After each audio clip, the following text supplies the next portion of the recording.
All right, so I've talked a lot over the last couple of seasons since conference expansion and Pac-12 went away, and, no more divisions within the conferences. I've talked a lot the last couple of years, the last couple of seasons about the discrepancy in scheduling within the conferences. Now, the schedules have never been equal, not on a per year basis, because they change every year and you don't know which teams you're playing are going to be good or bad in a given year or whatever. So I'm not advocating for equal scheduling. I think equal scheduling is impossible to do. Now, I do think we probably need to get to a point where you're not making schedules years in advance. There's no reason you can't make the schedule 1 year at a time every offseason and do your best to even up the schedules.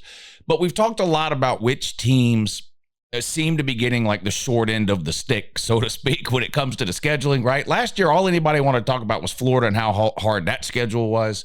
This year, I've been doing these schedule videos over the last 2 or 3 weeks. We're doing another one today. And a couple of these that we've done, as I'm going through them, I'm like, this is brutal. I mean, Georgia had a difficult schedule last year, on the road at Bama, on the road at Texas, on the road at Ole Miss, home against Tennessee, neutral site against Clemson. I mean, he played 3-4 playoff teams, whatever it was. But it wasn't on the level of some of the other schedules that we saw in terms of difficulty. And it's the same has been true this year. And we've talked about the Florida and the Oklahoma schedule in particular already in this series of videos. And though those are two of the most difficult schedules I've seen so far going through these teams' schedules for 2025. But I found one that might be even more harder, maybe the hardest schedule I've seen yet.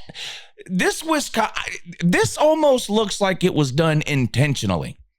This looks like a group of people sat in a room and went, okay, for no reason at all, we need to give Wisconsin the most difficult schedule imaginable. I'm going to put it up. Look at this. Now, you start off with Miami, Ohio. Okay, good thing. And then Middle Tennessee. But that's it. That's it. So you better start 2-0.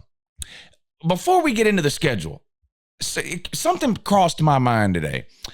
I talk in the past about sort of who are the best teams or best college football programs. When I say team, I don't mean an individual year. Which college programs have been the best over the last 20 to 25 years, let's say this century, but have not won a national title? Oregon, people immediately yell Oregon, and you'd be right. Oregon, I believe, has got more wins this century than any team on the planet that doesn't have a national title. But Wisconsin is up there, too. In fact, I think they're number 2. Forever, it seemed like Wisconsin was winning 10 games a year. That's it. They'd win the Big Ten every 8 years or something, but you never really considered them a national title contender. You never had to worry about them being terrible either. They just kind of pencil them in 9, 10 wins. Sort of the same way we penciled Texas A&M in now for 7 or 8 wins. It used to be that way with Wisconsin, for Wisconsin with the 10 wins. Georgia was that way for a long time under Mark Richt from the early 2000s to the mid-2010s. They were averaging 10 wins a year, but that's it, nothing more. Now, they didn't have any sort of, disastrous 4-win seasons, but they never got above really that sort of ceiling they kept bumping their head on. And that's generally true about Wisconsin as well. But Wisconsin has won 7 or less games now, 3 seasons in a row. Of course, they got rid of a coach. They brought in Luke Fickell, so they've been doing some rebuilding in that. But it got me thinking, 7 wins for Wisconsin is just abysmal based on the Wisconsin that I've been watching for the last 25 years.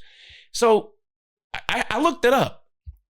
How many times this century has Wisconsin only won 7 games? So I went and looked it up. Okay, so the last 3 seasons in a row, they've won 7 games or less. 22, 23, 24. They won 7 games or less all 3 of those years. From 1996 to 2021, 3 seasons where they won 7 games or less. That's 25 years. So in 25 years, there was only 3 seasons where Wisconsin won 7 games or less. They currently have 3 seasons in a row where they've won 7 games or less. From 2009 to 2021, 0 seasons where they won 7 games or less. It was 8 or more every year. So while Wisconsin is not a terrible team, not a terrible program, and I'm not here to tell you that Luke Fickell's a terrible coach, they've been downgraded. And I was high on Luke Fickell. You see what he did at Cincinnati. I was high on Luke Fickell. So I don't know if this is a fit problem. It's not working there. I don't know if his philosophy is a fit. I don't know what the deal is. But Wisconsin is taking a significant and noticeable step backwards. 3 straight seasons of 7 wins or less. You got to go back to 1996 to find another 3. So, and it's not going to get any better this year. You see the schedule. Look, so Miami of Ohio and Middle Tennessee, you better start 2-0, okay? Because after that, you're on the road at Alabama. They beat the soul out of you last year, and, they weren't even that good. Home against Maryland. That's not a guaranteed win. That's a 50-50 game at best right now for you. Then a bye week, and then just look at the remaining. This is unbelievable. Wisconsin would have an argument, has a legitimate gripe with somebody at the league office or something. And I'm no Wisconsin fan or Wisconsin homer. I've liked Luke Fickell, but I just got done telling you, he's fallen on his face at Wisconsin, and it's got nothing to do with this coming up schedule. So I'm not here to, but look at this. At Michigan, home against Iowa, home against Ohio State, at Oregon, home against Washington, at Indiana, home against Illinois, and then you get a reprieve the last week of the season at Minnesota. This is without a doubt the toughest schedule I have seen. Period. Florida, another brutal schedule this year, no doubt about it. Oklahoma, a brutal schedule this year, no doubt about it. This seems made up. This seems made up. They get a bye week after the Maryland game, and then 4 weeks in a row at Michigan, home against Iowa, 2 of the best defenses on the planet. Oh, and then after that, you get to play the defending national champion Ohio State Buckeyes. And then you got to go all the way out to the West Coast to play Oregon, a top 5 team, top 2 or 3 in terms of odds to win the Natty, won the Big Ten last year. Then you get another bye week to sort of, I don't know what, that second bye week is going to be misery in Madison, Wisconsin, because you're going to be coming off 4 humiliating losses. This isn't a prediction video. I'll do prediction videos later. Is there anybody watching this video that thinks Wisconsin's winning any of those 4 games there between those 2 bye weeks? You can say Iowa if you want. At least that's the closest I see to a possibility of a win. It's a home game for Wisconsin. But then you come out of the bye week, you got to play Washington, Indiana, and Illinois. Illinois was a 10-plus win team last year. Wisconsin wasn't.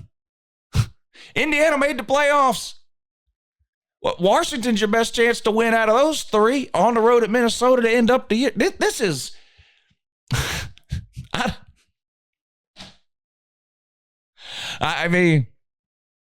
Now, look, like I've mentioned in a lot of these schedule videos that I do, yes, this schedule is way more difficult than a lot of the other schedules in the Big Ten, okay? But I still believe that over a longer period of time, say 10 years, that most of these things will level out. In other words, over the next 10 years, there's going to be a season or 2 seasons or 4 seasons or whatever where you look at Wisconsin's schedule and you go, wow, they don't have to play any of the good teams in the Big Ten. This year you look at it and you go, well, they're playing all of them except Penn State. And maybe you look at Ohio State's schedule one year and you go, wow, they got it made this year. Look at their Big Ten schedule. And then, 3 years down the road, they play Michigan, Penn State, Oregon, Illinois, whatever, every good team in the conference. So I do believe over any rolling 10-year period or so, as they continue to switch up the schedules from year to year, that a lot of this stuff will even itself out over time. But that doesn't do anything to help Wisconsin in 2025. Nothing. This is insanity. This is insane. I can't get over that 4 at Michigan, home against Iowa, home against Ohio State, and at Oregon. 4 weeks in a row. 4 weeks in a row, right? Right after you have to play at Alabama. Now, that's not the Big Ten's fault. You schedule your own non-con games, and Alabama went to Madison last year and smacked you around. Now you got to travel all the way down there to get beat. At Indiana, and then home against Illinois in the last month of the season. Finished the regular season on the road at Minnesota. I tell you, this is the hardest schedule I have seen this season. Am I wrong? Does anybody disagree? I tell you what, leave your comments down below of which teams you think have the most difficult schedule. And if it's a team I haven't already done, I'll get to it soon, and I'll take a look at that schedule too, because if there's a schedule out there harder than this one, I want to see it and I want to talk about it. So let me know down below. Appreciate you watching. Good luck to Wisconsin, and have a good morning.